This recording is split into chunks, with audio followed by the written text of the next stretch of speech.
Hey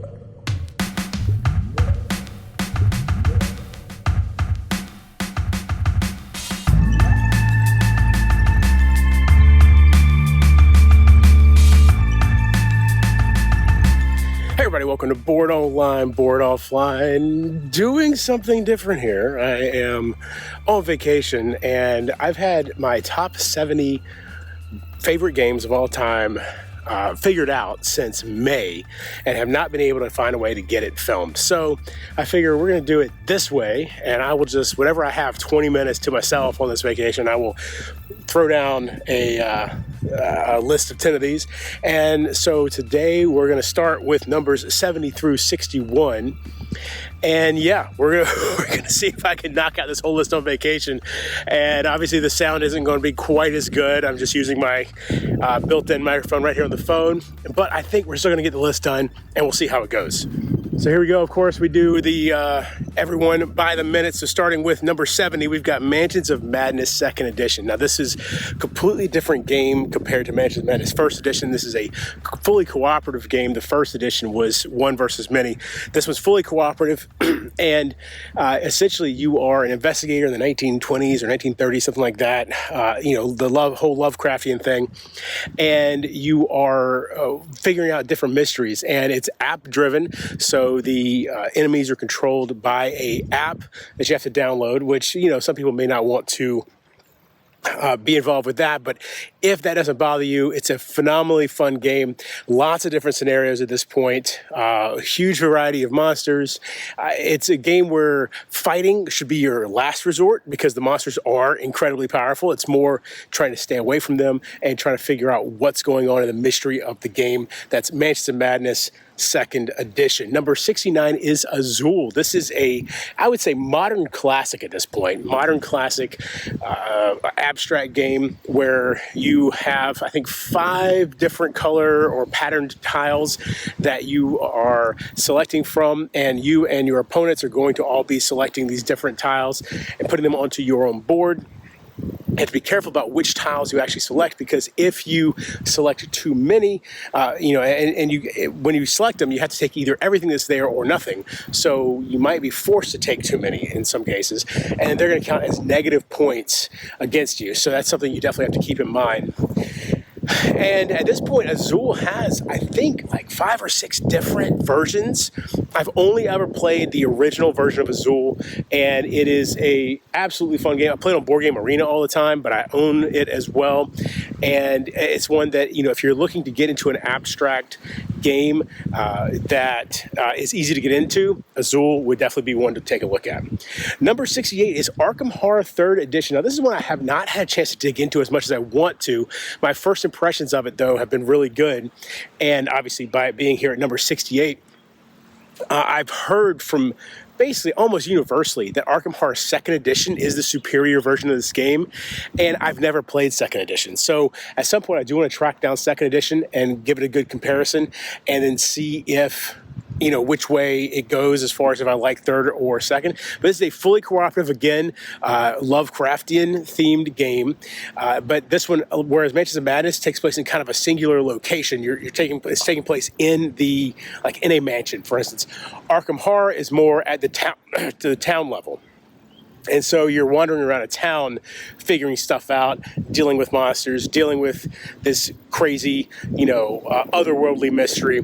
And so it's kind of a different level, and that's Arkham Horror 3rd Edition. Number 67 is Horrified. I've just realized there's the first 3 out of 4 here are actually, we're going to keep going. We've got a lot of horror-themed games here. So we got Horrified. This is your classic universal monsters, meaning Frankenstein, Frankenstein's Bride, Dracula, those kind of monsters, and the Invisible Man. And you, again, fully cooperative. You're wandering around this town trying to defeat these different monsters. And each monster has an entirely different way that it is defeated. It's not literally fighting them in all cases. I think maybe with Dracula it is, but with a lot of them, like the the creature from the Black Lagoon, you are driving them out of the town. You're not actually killing them, you're just trying to get rid of them. Frankenstein, you're trying to help him find his humanity. And you do this through set collection and taking the different sets of items to the appropriate places in town to achieve your goals. It's a really cool game that's horrified. Number 66, Ghost Stories. There we go. That's 4 out of 5 of the first are horror themed. Ghost Stories is an incredibly difficult, fully cooperative game where you are fighting. It is, I want to say, it's either Japanese or Chinese, and I apologize for not remembering right offhand here.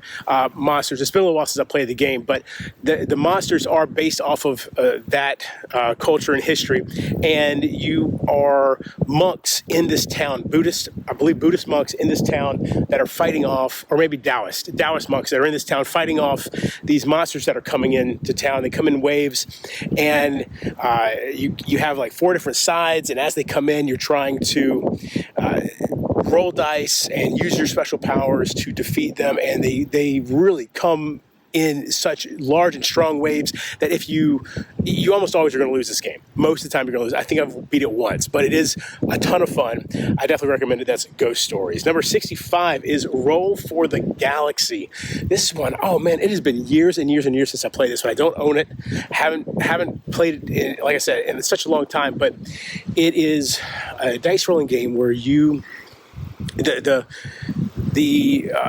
action that you choose is going to also assist other people.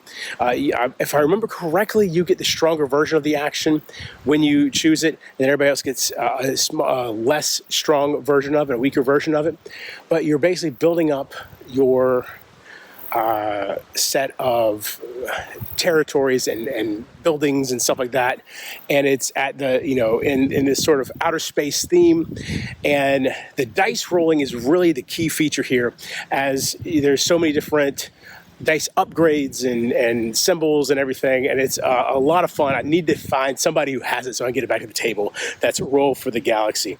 Number 64 is Everdell. This is one that I've played twice, I think. It's such a phenomenal presentation. The woodland theme, when this one came out, I feel like a bunch of other woodland themed games came out at the same time, but this one had such a cool presentation and such a fun collection of game mechanisms that it really kind of sticks with you. I've only played it twice, I believe, like I said, and at a friend's house. I don't own it, but it's one that ever since I played it, it's stuck in my head. I want to get a copy of it so that I can teach it to my kids and play it more with my game group and stuff like that. That's Everdell. Number 63 is Flashpoint Fire Rescue. So this is one that I do own, and it gets played all the time. You are firemen fighting a fire at a house.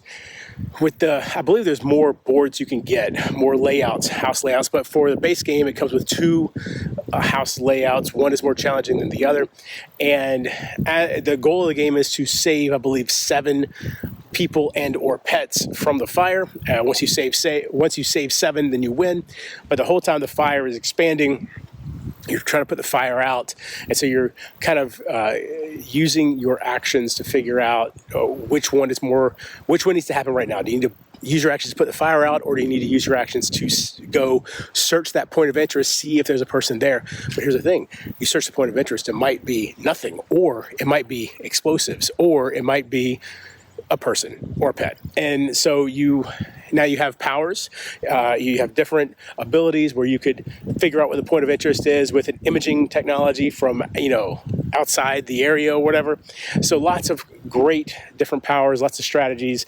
And the best part is, if you have a family with young kids, the rules are set up so that you can set up a family version of the game with a trimmed down rule set, and then slowly introduce more and more rules. Very cool. That's Flashpoint Fire Rescue. Number 62 is My City. This is a legacy game that my game group and I completely ran through in a single night. So we played for about 8 hours, but we went through the entire game, and essentially yeah, technically you're building up your city in this legacy format where, you're adding stickers to the board and all that kind of stuff. But really, I think it was like 10 scenarios, 12 scenarios, and every scenario was kind of a fresh start, other than a few modifications you make to your board. But those modifications did become significant, and it was, one of those things where we thought, okay, we'll play like 3 games of this tonight, and then we'll move on to something else. We just kept playing it, and we knocked out the entire thing in one sitting. Finally, number 61, Charterstone, another legacy game. It's funny how these things kind of group together on these lists. Number 61 is Charterstone. This is a legacy game from Stonemaier Games. I played this one 2-player. I really should get it again, get another copy and play it with my game group now that I've got a game group of 4 people. I played 2-player with my wife, and it was, you have kind of this... You're essentially building up a town, almost working together to build up a town in a certain way, but, each scoring their own points to see who's going to have the most successful at building up a town. And there's so many cool little mechanisms that get unlocked. There was this one where there was actually a candle that got unlocked. Spoilers, but like really crazy stuff. So Charterstone is a ton of fun, great Stonemaier game, and I really, now that I'm talking about it, need to get it again for my game group. So thanks so much for watching. I'm going to keep making these, hopefully get the whole list done by the time I'm back home and be able to put them all out. Thanks so much for watching. Y'all have a great day, and until next time, if you're bored online, bored offline.